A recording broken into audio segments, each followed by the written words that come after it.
Bab 133. Ketika tiba di kediaman keluarga Chu, Rani yang sedang duduk menunggu, melihat dua putranya berjalan masuk dengan wajah buruk. "Ada apa? Apakah terjadi sesuatu?" tanyanya. Jimmy hanya diam saja. Georgie yang menjawab ibunya. "Kami sudah mengarah ke tempat tinggal Cecilia. Namun, kami tidak diperbolehkan naik." Rani mengalihkan pandangannya pada Jimmy, meminta penjelasan lain. Jimmy mengerti, lalu berkata, "Ibu, aku sudah menyampaikan kepada kakak pertama bahwa yang diberikan izin untuk bertemu dengan putriku hanya aku sendiri. Namun, ia tetap memaksa ikut. Akhirnya, ia tidak diizinkan dan memutuskan untuk kembali ke sini." "Memang siapa putrimu itu hingga aku tidak dapat menemuinya?" tanya Georgie. Jimmy menggeleng kepalanya, tidak mau menjawab. Rani yang melihat dua putranya bergantian, lalu bertanya pada mereka, "Di mana Cecilia tinggal sekarang?" "Puncak, Abah," jawab mereka berdua hampir bersamaan. Mendengar ini, Rani yang berdiri langsung terduduk. Tidak dapat mempercayai bahwa cucunya tinggal di tempat yang hanya bisa didengar orang, namun tidak bisa dilihat. Ia paham, yang tinggal di sana bukanlah orang sembarangan. "Apakah Cecilia sudah menikah lagi, sehingga bisa tinggal di sana?" tanya Rani pada Jimmy. Kembali Jimmy menggeleng kepalanya sembari menjawab, "Tidak, Ibu. Suaminya masih friendly. Jika ditanya bagaimana ia bisa tinggal di sana, maka yang berhak memberikan jawaban adalah putriku sendiri." Lalu, Rani mengalihkan pandangannya pada Georgie dan berkata, "Engkau tahu bahwa tidak ada yang bisa naik ke atas puncak itu tanpa izin. Di kaki bukit, kita sudah diusir pergi. Aku menjadi bingung kenapa engkau memaksa untuk ikut." Georgie menundukkan kepalanya, tidak bisa menjawab. Ia memang sengaja datang untuk mengetahui tempat tinggal Cecilia, sekalian untuk meminta ia mengeluarkan dana segar untuknya pribadi.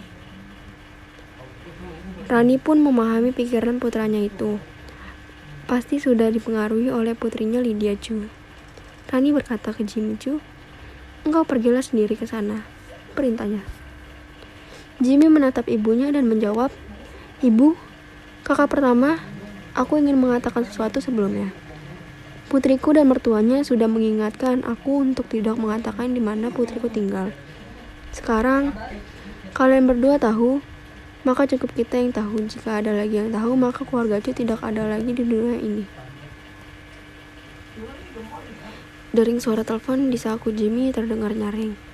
Ia segera mengeluarkan teleponnya dan menerima panggilan. "Ayah, engkau membawa paman pertama?" tanya Cecilia ketika telepon diterima Jimmy. Jimmy yang menghidupkan speaker mengangguk sembari menjawab putrinya, "Benar, karena ia yang akan menandatangani surat pengalihan saham itu." Jawaban Jimmy masuk akal. Cecilia di ujung telepon berkata, "Ayah, sudah diingatkan oleh ibu mertuaku untuk tidak memberitahu keberadaan kami. Namun kenapa ayah melakukannya juga? Aku kecewa." Jimmy yang mendengar ini wajahnya berubah. "Engkau maafkan ayahmu. Aku sudah menyampaikan kepada pamanmu agar tidak membocorkan keberadaanmu. Jika ia masih juga membocorkannya, walau kepada keluarganya, maka ia akan mati. Ayah, bagi ibu mertua, menghabisi keluarga kita hanya memejamkan matanya," katanya pada paman untuk tutup mulutnya. "Kalau ia tidak bisa, maka jangan salahkan keluarga suamiku akan menghabisi dirinya, berserta semua keturunannya," jawab Cecilia. Roslyn berjalan masuk dan mendengar perkataan putrinya. Ia langsung menarik tangan Jimmy membentak marah-marah. "Apa yang kau lakukan? Engkau memberitahu di mana putrimu tinggal. Apakah engkau sudah tidak sayang lagi dengan nyawamu?" "Maafkan aku," jawab Jimmy. Roslyn mengambil telepon di tangannya, lalu berkata pada Cecilia, "Putriku, aku menjamin selain kami yang ada di sini, tidak ada lagi yang tahu di mana engkau tinggal." Cecilia mendengar suara ibunya dan menjawab, "Terima kasih, Ibu. Ingatkan mereka karena bukan aku yang akan melaksanakan semuanya, namun keluarga suamiku. Tanpa ibu harus menjelaskan siapa keluarga suamiku. Roslin mengangguk, lalu menjawab, "Baik, aku akan sampaikan." Telepon diputuskan. Roslin menatap Georgie dan ibu mertuanya. Ia pun berkata, "Ibu, kakak pertama, kalian dengar sendiri, bukan? Apa kata putriku? Mungkin bagi kalian ia bukan apa-apa, namun keluarga suaminya tidak sesederhana itu untuk menghancurkan keluarga Chu.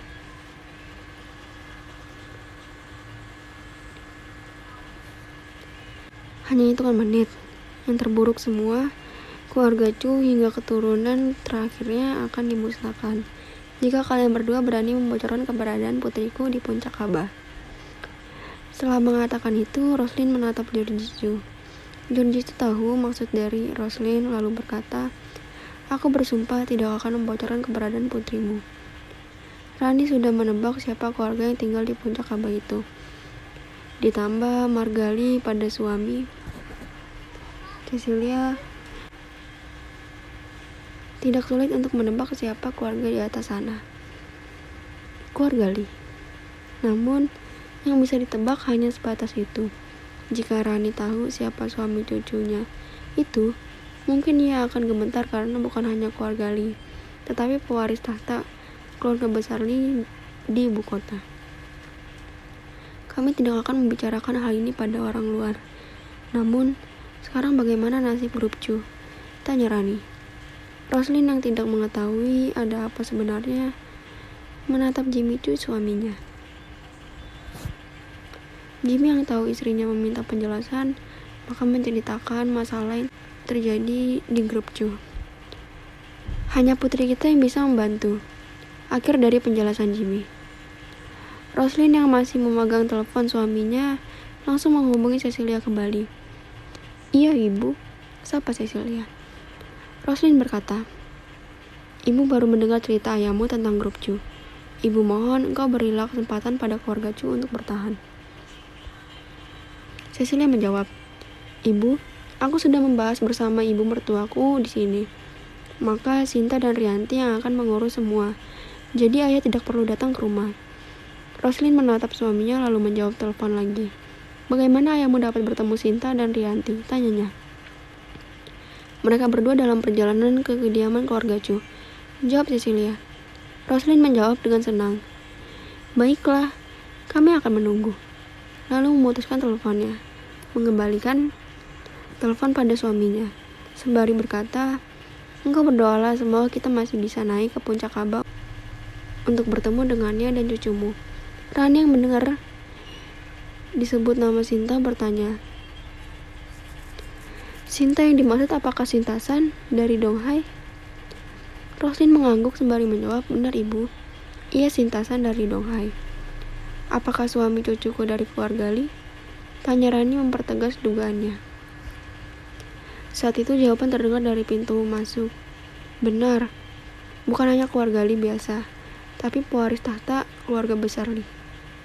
Suara jawaban itu menggema di aula keluarga Chu. Georgie dan Rani mendengar ini menjadi pucat, lalu menatap ke arah pintu masuk. Terlihat Sinta San berjalan di depan Rianti. "Salam semuanya, saya Sinta San," sapa Sinta ketika sudah dekat di meja pertemuan milik keluarga Chu. Rani langsung berdiri menjawab sapaan Sinta. "Silakan duduk Nona San." Sinta mengambil tempat duduk lalu menatap Rani dalam-dalam sembari berkata, "Engkau sudah mengetahui tentang Tuan Muda Lee. Berarti engkau dan semua orang yang berada di sini yang tahu tidak ada yang berita keluar dari sini. Aku tidak perlu menjelaskan konsekuensinya." Rani menganggukkan kepalanya. "Kami mengerti berita ini. Hanya sampai di sini." Sinta San tersenyum lalu menjawab, "Bagus. Aku akan memegang omonganmu, Nyonya Besar Chu. Nenek, paman pertama, aku mohon apa yang diminta Kak Sinta dapat kalian penuhi. Aku tidak ingin terjadi apapun pada kalian dan keluarga Chu kita," kata Rianti menyambung perkataan Sinta San. Rani tersenyum melihat cucunya dan menjawab, Kamu tenang saja. Aku dan pamanmu akan menjaga rahasia ini. Rani tidak berani bicara soal grup Cu. Ia hanya menatap Roslin untuk meminta bantu bicara. Roslin yang tahu maksud ibu mertuanya berkata pada Sinta, "Nona Sun, tadi aku menelpon putriku. Menurut ia, memintamu dan Rianti untuk mengurus pembelian saham grup Cu." Sinta-san tersenyum pada Roslin lalu ia menjawab, "Bibi, jika bukan karena Nyonya Muda, maka aku sudah membatalkan pembelian ini. Namun, keluarga Cu tidak bisa dilepas dari Nyonya Muda. Maka aku di sini untuk menyelesaikannya." Setelah mengatakan itu, ia memalingkan wajahnya pada Rani dan berkata, "Nyonya besar, aku tidak akan mengubah keputusan Nyonya Muda jadi pembelian saham. Aku yang mewakilinya." Rani merasa senang lalu menjawab, "Silakan Nona San, semua dokumen sudah disiapkan." Georgie menyerahkan dokumen di tangannya pada Sinta-san. Sinta-san meneliti satu persatu dokumen itu, lalu ia tersenyum dan berkata, "Semua sudah disegel, maka dokumen ini akan aku terima untuk ditandatangani oleh Nyonya Muda." Lalu Sinta melanjutkan perkataannya, "Nyonya Muda memintaku untuk mentransfer dana 100 miliar untukmu Nyonya besar, dan sudah dilakukan, bisa dicek."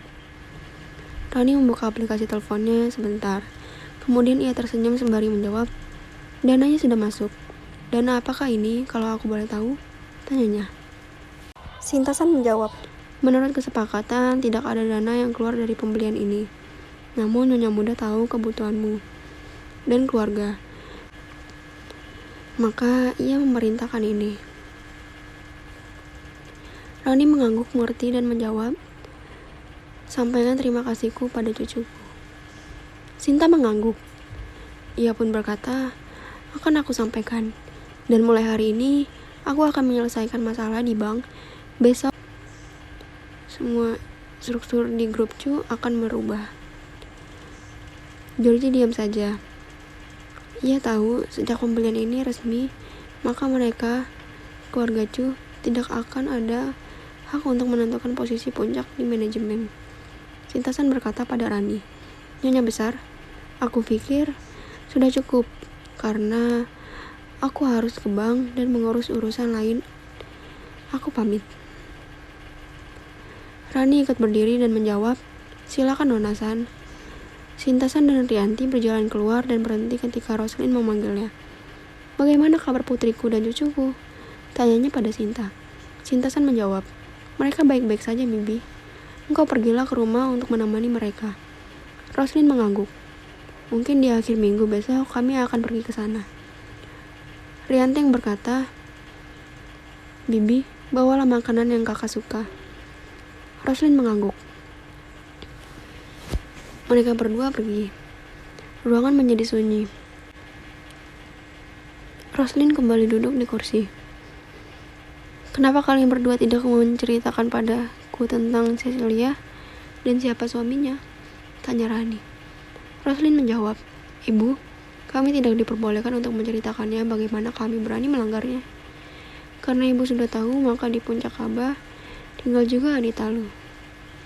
Mendengar ini, Rani makin terkejut lalu teringat berita online di mana-mana. Mereka memborong mal beberapa waktu lalu. Berita-berita itu benar, pikirnya. "Aditalu tinggal di sini?" tanya Rani. Roslin mengangguk menjawab, "Benar, karena Cecilia sekarang sedang mengandung, jadi menjaga menantu dan cucunya di sini." Rani makin terkejut mendengar berita Cecilia hamil lagi. Georgie yang mendengar semua ini, wajahnya semakin buruk. Ia menyesal kenapa dulu ikut memusuhi Cecilia yang jelas-jelas tidak bersalah. Jim yang mendengar coba mengalihkan pembicaraan. "Kalau struktur berubah, maka direktur utama akan dimiliki oleh mereka?" Rani mengangguk, membenarkan sembari menjawab, "Kau benar. Seharusnya mereka memiliki kewenangan itu." Roslin tersenyum berkata, "Yang membeli adalah putrimu. Maka engkau akan diangkat jadi direkturnya. Baru wakilnya dari keluarga Lee atau Lu." Georgie diam lagi mendengar ini, jabatannya sudah pasti lepas. Namun, Jika benar perkiraan Roslin, itu akan lebih baik karena masih keluarga Chu yang memimpin.